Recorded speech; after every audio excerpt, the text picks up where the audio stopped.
प्रकाश आंबेडकर साहेबांच्या भूलथापांना बळी पडू नका। किंवा आज सर्वसामान्याला कळू राहिलं की खरं राजकारण कुठून स्टार्ट होतंय।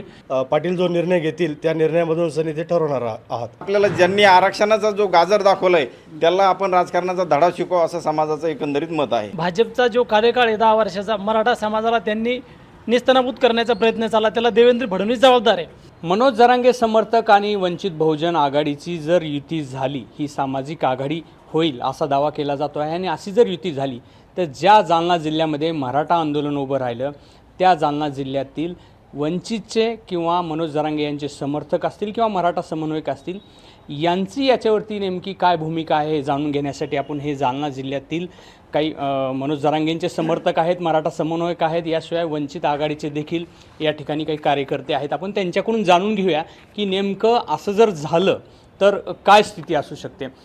सर्वप्रथम आपण बघत असाल की वंचित आघाडीचे काही नेते आहेत। वंचित आघाडी आणि मनोज जरांगे पाटील हे समीकरण जर यथावकाश एकत्रित आलं तर जिल्ह्यात आणि महाराष्ट्रामध्ये नेमकी काय स्थिती असेल आणि वंचित आघाडीच्या कार्यकर्त्यांचं नेमकं काय म्हणणं आहे? फायदाच होणार साहेब। जो जयरंगे पाटलांना आणि प्रकाश आंबेडकरांनी जो निर्णय घेतलेला आहे, जो सत्तेपासून जो समाज वंचित राहिलेला आहे, गरीब मराठा असेल, मुस्लिम असेल, बौद्ध असतील, इथला आदिवासी असन, इथला मायक्रो ओबीसी असन, हे समाज जर एक ठिकाणी झाला तर प्रस्थापित नक्कीच पडणार, फायदाच होणार त्याचा। सत्तेत येणार बहुसंख्य खासदार इथून जयरंगे पाटलाचे आणि वंचित आघाडीच्या विचाराचे जाणार। संपूर्ण महाराष्ट्रामध्ये असं चित्र दिसू शकतं का, असं एकत्रित आल्यानंतर फायद्याचं चित्र दिसणं शक्यच आहे साहेब, कारण की समूह हा सगळा समूहाला आजपर्यंत प्रस्थापित राजकारणापासून काय भेटलं आणि आज प्रस्थापित समोरील जे चिन्ह उपस्थित आहे किंवा आज सर्वसामान्याला कळू राहिलं की खरं राजकारण कुठून स्टार्ट होतंय आणि राजकारणामध्ये काय सहभाग नोंदवला पाहिजे। त्यामुळं ही जी आघाडी आहे साहेबाची आणि जरांगे साहेबाची, तर ही आघाडी निश्चितच महाराष्ट्राला काहीतरी एक वेगळं वळण दाखवायला असं आम्हाला इच्छा आहे। वंचित विस्थापितांचं कुठंतरी राजकारण करते आणि मनोज जरांगेंनी देखील सांगितलं की हे गरजवंतांचा आणि अर्थात विस्थापितांचा लढा आहे। त्यामुळं या एकमेव मागणीवरती बाकीचे सगळे काही जे प्रॉब्लेम्स आहेत, वैचारिक मतभेद असतील, ते सगळी बाजूला होऊन या ठिकाणी एकमत होऊ शकतं। तसं बाळासाहेबांनी सांगितलंच आहे की जर आपला निजामी मराठा आणि गरीब मराठा जर आपल्या सत्तेमध्ये जायचं असेल तर गरीब मराठ्याला कुठेतरी कोणीतरी राजकारणी नेत्यासोबत तुम्हाला युती करून सत्तेत जावं लागेल। हे बाळासाहेबांनी अगोदर तुम्हाला मराठा आरक्षणाच्या संदर्भात पहिली भूमिका बाळासाहेबांनी दिलेली की बाबा जर तुम्हाला सत्तेत जायचं असेल कुठे ना कुठेतरी तुम्हाला चळवळीचे किंवा सत्तेत बसायचं असेल तर विचाराच्या नेत्यासोबत कुठेतरी बसावं लागेल आणि तुम्ही जे जमावलेलं आहे हे कुठे ना कुठेतरी राजकारणासोबत निगडीत करावं लागेल। याच्यासाठी तुम्हाला कोणाच्या तरी चळवळीच्या विचाराच्या बाळासाहेबांसोबत युती करावी, हीच आमची वंचित बहुजन आघाडीची मागणी आहे। बरं, जरांगेंनी जे सुरुवातीला सांगितलं होतं की म्हणजे अर्थात अनपेक्षितपणे मागणी अशी होत होती की सर्वांनी उमेदवारी अर्ज दाखल करावेत, नंतर असं ठरलं की एक उमेदवार दिला पाहिजे, तर याबद्दल काय म्हणणं आहे तुमचं? याबद्दल जर सर्वांनी उमेदवारी जर अर्ज दाखल केले तर गावागावाचे मतं त्या उमेदवाराला पडतील आणि तो फायदा त्या सत्ताधारीला होईल, त्याच्यामुळं तो निर्णय योग्य नाही। एक उमेदवार निवडीचं आता सांगितलेलं आव्हान केलेलं आहे, पण हे जिकरीचं नाही का, एकच कोण? कारण बरेच जण इच्छुक असू शकतात। नाही, आता जेवढे जरी लोक रिंगणामध्ये जरी आले पण त्याच्यामध्ये पाटलांनी एक अट घालून दिली की ज्यावेळेस ग्रामीण भागामध्ये प्रत्येक तालुक्यावाईज जिल्हावाईज जी मिटिंग होणार त्या मिटिंगमधून सनी काही लोक निवडक चिठ्ठ्या काढणार आणि त्या चिठ्ठ्यामधून सनी जरांगे पाटलांकडं प्रत्येक गावागावाचा अहवाल जाणार आणि त्या अहवालामधून सनी पाटील जो निर्णय घेतील त्या निर्णयामधून सनी ते ठरवणार आहात, राजकारणात यायचं आहे किंवा नाही यायचं आहे, हा एक भाग तिथला राहणार आहे। बरं, तुमचं काय म्हणणं आहे की राजकारण केलंच पाहिजे मनोज जरांगे यांनी? याच्यात सगळ्यात प्रथम तुमच्या या गोष्टीचं मी स्पष्टीकरण करू इच्छितो की तुम्ही म्हणले वंचित आणि जरांगे पाटलाची युती। नंबर 1 मुद्दा, जरांगे पाटलांनी जो लढा उभा केला आहे तो आरक्षणासंदर्भातचा लढा आहे आणि जे सध्या लोकसभेचं जे वारं वाहत आहे त्यात आता समाजाने राजकारणात यावं का नाही यावं हा एक विषय पुढं आला। जे तुम्ही उमेदवार अनेक उभा राहणार होते असं ही समाजाची मागणी होती, जरांगे पाटलाची मागणी होती, ही नंबर 1 मुद्दा। नंतर मग एक 26 तारखेला बैठक बोलवली आंतरवाली सराटीला, समाजाचे मतं जाणून घेण्यात आलेत।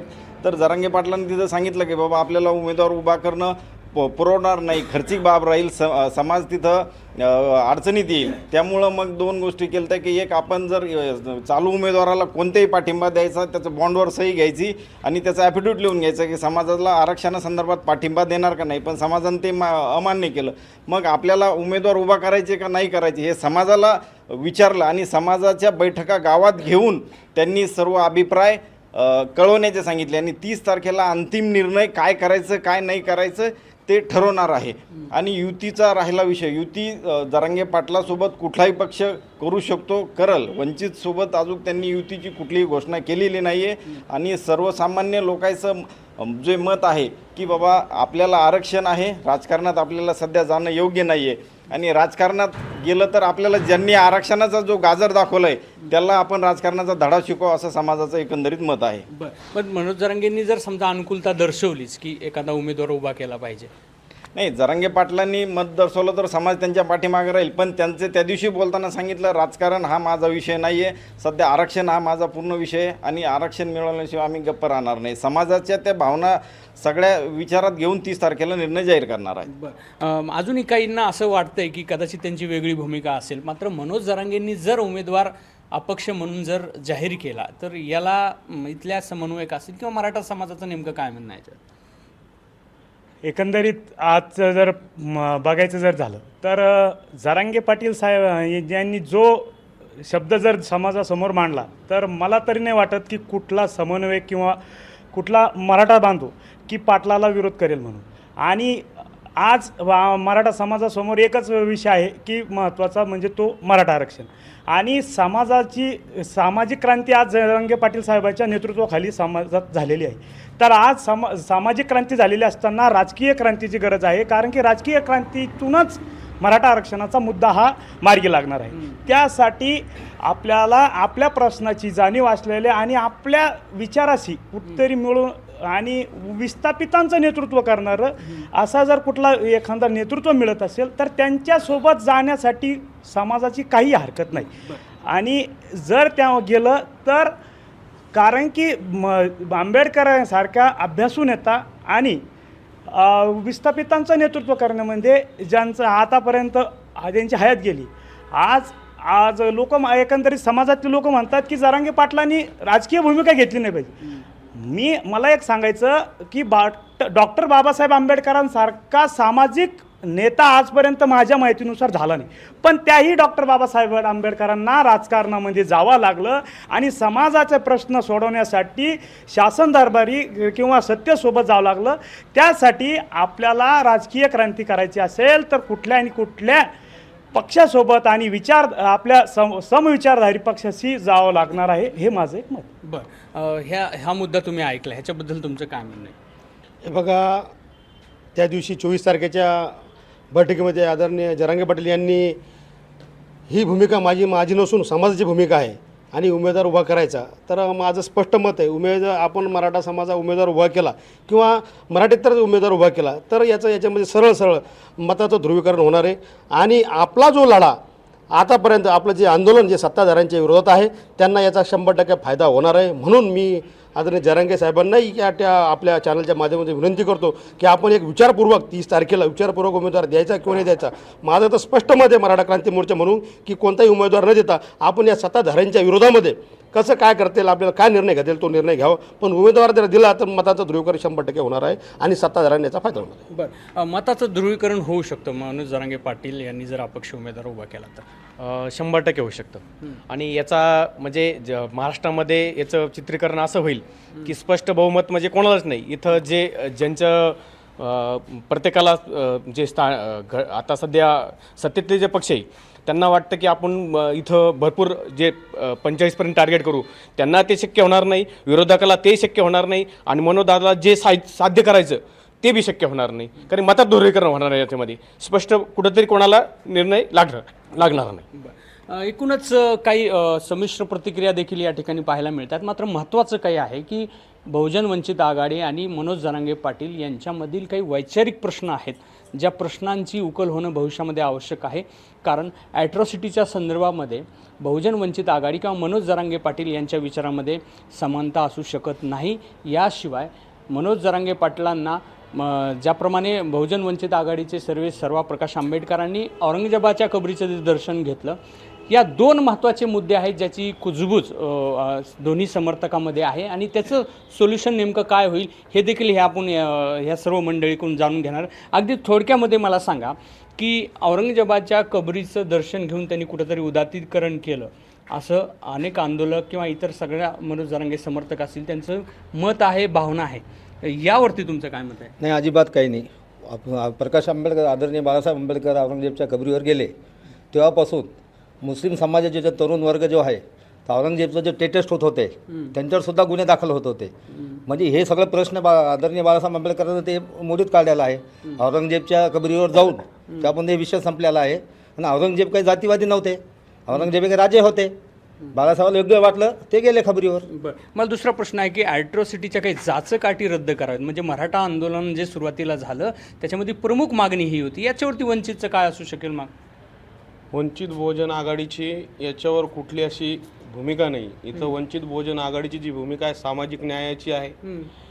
गुन्हेगार कुठल्याही जाती धर्माचा असू शकतो. म्हणजे मराठा समाजच इथले SC ST वर अन्याय अत्याचार करता असा काही प्रकार नाही.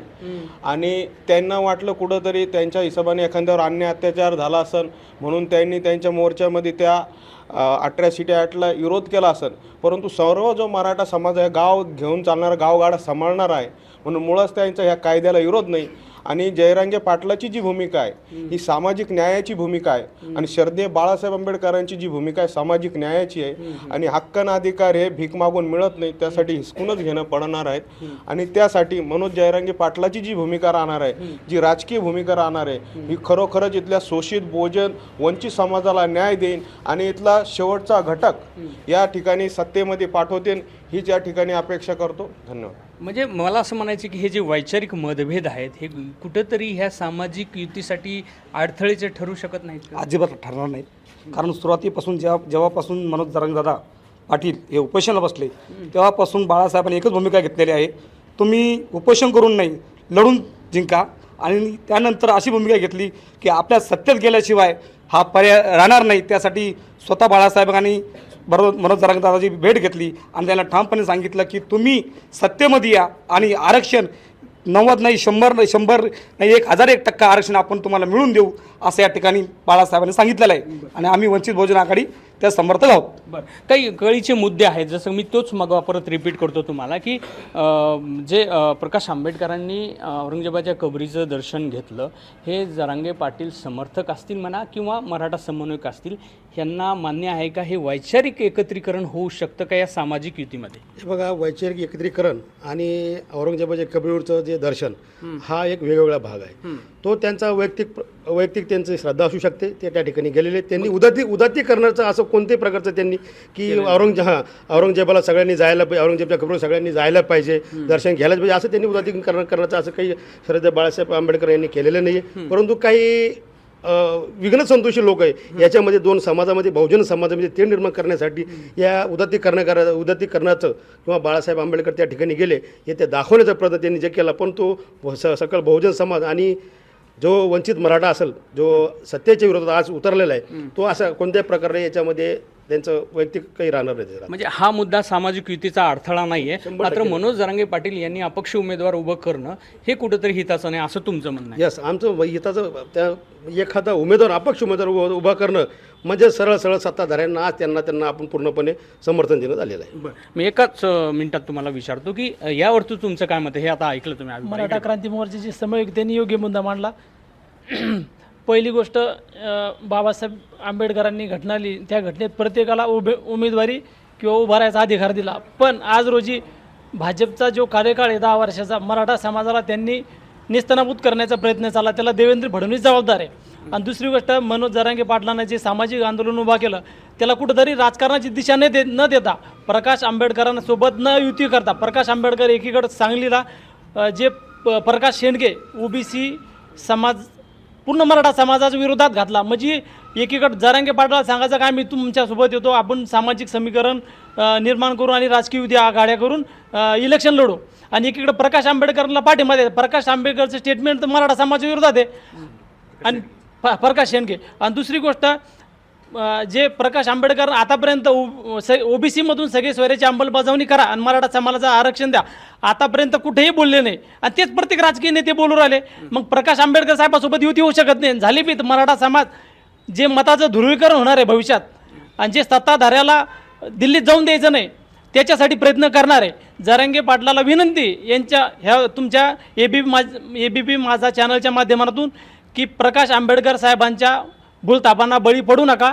एकीकडं प्रकाश शेंडगेला पाठिंबा द्यायचा, म्हणजे जो मराठा समाजाच्या विरोधात जो व्यक्ती अहोरात्र काम करू आला आणि इकडं सगळ्या सोयऱ्याची अंमलबजावणी करण्यासाठी आपला समाज रस्त्यावर येऊ राहिला, तर हा विरोधाभास आहे. त्याच्यामुळं जरांगे पाटलांनी आमच्या समाजाची सगळ्याची विनंती चर्चा करा आणि हा निर्णय घेऊ नये आणि सत्ताधाऱ्यांना सत्तेतून खाली खेचण्यासाठी दिल्लीतून 48 पैकी 48 यांचा एक खासदारने निवडून केला पाहिजे. तेव्हा सगळे सोयऱ्याची अंमलबजावणी विधानसभेच्या अगोदर करील. नसता जर त्यांचे 48 पैकी जर 25% बी आमदार जर निवडून गेले तरी ते म्हणणार आहे की मराठा आपला काहीच करू शकत नाही. तर ही मागणी धरून जरांगे पाटलांनी सगळ्या समाजाचा विश्वास घेऊन निर्णय घ्यावा. एकूणच आपण जर बघितलं तर दोन मतप्रवाह आहेत की मनोज जरांगे पाटील यांनी कुठेही अशी सामाजिक आघाडी करून सत्ताधाऱ्यांना रान मोकळ करून देऊ नये आणि दुसरीकडे एक मतप्रवाह आहे की कुठंतरी विस्थापितांनी आता राजकारणाच्या मुख्य प्रवाहात आलं पाहिजे आणि अशा प्रकारची युती केली पाहिजे. रवी मुंडे, एबीपी माझा, जालना. एबीपी माझा, उघडा डोळे बघा नीट.